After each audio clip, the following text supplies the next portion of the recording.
Hello students, BA second year विषय समाजशास्त्र। आज इस विषय के अंतर्गत मैं दलित चैप्टर का लास्ट पार्ट ले रही हूँ। इसमें उत्तर प्रदेश में दलितों के कल्याण हेतु सरकार के द्वारा किए गए प्रयास के बारे में आपको समझाऊंगी।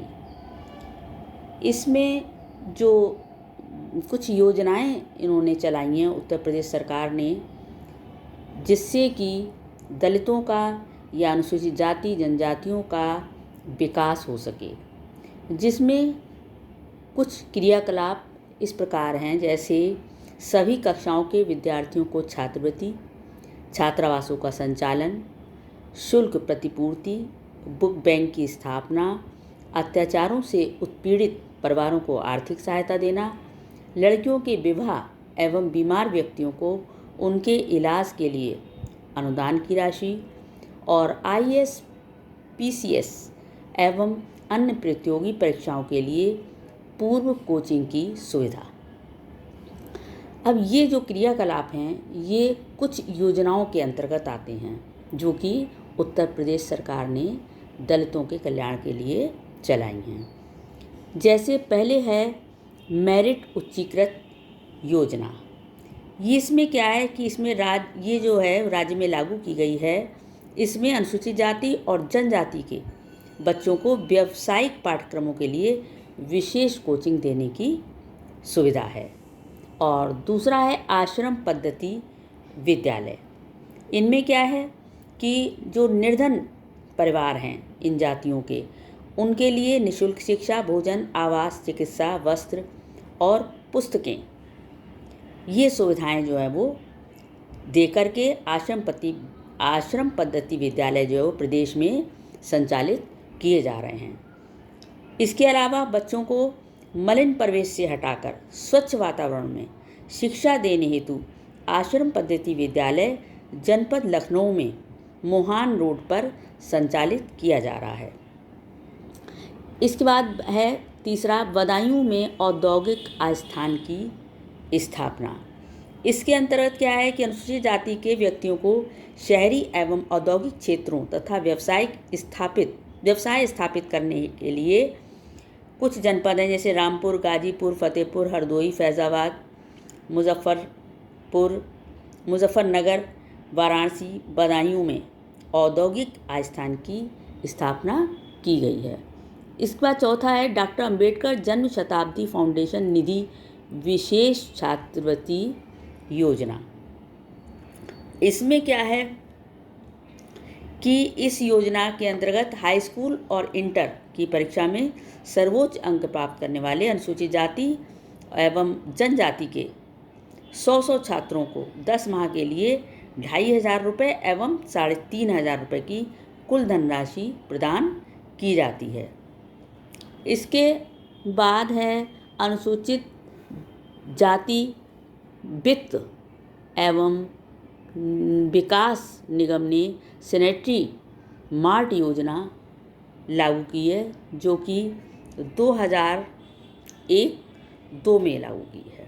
इसमें अनुसूचित जाति जनजाति के जो लोग जो होते हैं, जैसे दलित जो लोग होते हैं, मैला ढोने पर उनके रोक लगा दी गई है। तो उससे क्या हुआ कि ये लोग बेरोज़गार हो गए, तो इनको रोज़गार प्रदान करने के लिए 2001-2 में सैनिटरी मार्ट योजना लागू की गई है। इसमें क्या है कि एक व्यक्ति को 20,000 से 2.5 लाख रुपए तक की ऋण सुविधा दिलाई जाती है और निगम जो है वो 10,000 रुपये की अनुदान राशि के अतिरिक्त अन्य योजनाओं में भी बेरोज़गारों की सहायता करता है। इसके बाद है अनुसूचित जाति जनजाति के व्यक्तियों को अत्याचार की दशा में वित्तीय सहायता प्रदान करना। अनुसूचित जाति और जनजाति के व्यक्तियों को जो के प्रति जो अत्याचार किए जाते हैं, जो उनका उत्पीड़न किया जाता है, तो ऐसी दशा में सरकार के द्वारा उनको वित्तीय सहायता देने की व्यवस्था है। जैसे मान लीजिए कोई हत्या कर दी गई या किसी की मृत्यु हो जाती है, तो उसके लिए 1 लाख रुपए से लेकर 2 लाख रुपए तक की सहायता देने की व्यवस्था है। बेगार अथवा बंधुआ मजदूरी कराने पर 25,000 रुपये पीड़ित व्यक्ति के लिए, मतदान के अधिकार से वंचित करने पर 20,000 रुपये पीड़ित व्यक्ति के लिए। इस तरीके से बहुत सी चीज़ें हैं, जैसे अपमान अगर किसी का हो रहा है तो उसके लिए 25,000 रुपये देने की व्यवस्था है। पानी गंदा करने पर 1,00,000 रुपये का जुर्माना है। इस तरीके से अगर किसी व्यक्ति को निवास स्थान छोड़ने पर मजबूर किया जाता है तो उसके लिए भी जुर्माना है। तो ये जो है वो सरकार, उत्तर प्रदेश सरकार ने व्यवस्थाएं इनके लिए कर रखी हैं। फिर नेक्स्ट है 93वां संवैधानिक संशोधन 2005। इसमें क्या है कि निजी शिक्षण संस्थाओं में अल्पसंख्यक को छोड़कर अनुसूचित जाति, जनजाति एवं सामाजिक शैक्षणिक दृष्टि से पिछड़े वर्गों को आरक्षण का लाभ दिया जाएगा।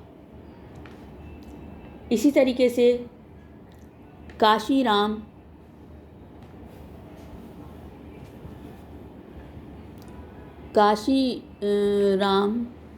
शहरी विकास योजना, इसमें क्या है कि शहरी दलित बस्तियों के विकास के लिए जो है वो ये योजना जो 2011 में लागू हुई थी। इसमें शहरी दलित बस्तियों के विकास के लिए इसमें धनराशि की देने की व्यवस्था थी। और अनुसूचित जाति की कन्याओं हेतु अनुदान, अनुसूचित जाति की कन्याओं के लिए भी अनुदान की व्यवस्था है सरकार के द्वारा, राज्य सरकार के द्वारा, कि राज्य सरकार अनुसूचित जातियों की कन्याओं के विकास हेतु 10,000 रुपये तथा उनके परिवारजनों की चिकित्सा हेतु 2,000 रुपये की सहायता प्रदान करती है। इसी तरीके से कस्तूरबा गांधी बालिका विद्यालय योजना भी है। इसमें ये 2004 से प्रारंभ हुई थी।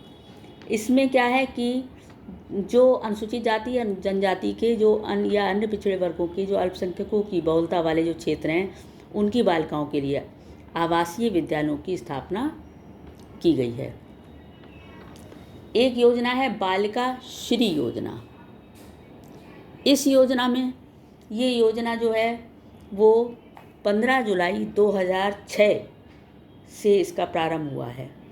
और इसमें भी जो कन्याएं जन्म लेती हैं उनके लिए सरकार की तरफ से कुछ धनराशि दी जाती है और ये 18 वर्ष की आयु तक ये जो है वो धनराशि जो इकट्ठी हो जाती है उससे जो है वो उस कन्या के लिए की पढ़ाई या फिर उसके भविष्य के लिए उसकी शादी में ये जो धनराशि काम आती है। ऐसी व्यवस्था है सरकार के द्वारा। और इसी तरीके से बालिकाओं का बीमा भी कराने की व्यवस्था इस सरकार ने की है। तो इस तरीके से ये उत्तर प्रदेश सरकार के द्वारा विभिन्न योजनाएं हैं जो कि संचालित हो रही हैं, लेकिन इन योजनाओं में समय के साथ साथ परिवर्तन भी हो रहा है और इनमें धनराशि जो है वो बढ़ाने की भी व्यवस्था है। अब आज ये चैप्टर आपका दलित जो है वो समाप्त होता है और नेक्स्ट वीडियो में मैं नया चैप्टर लूँगी। Thank you.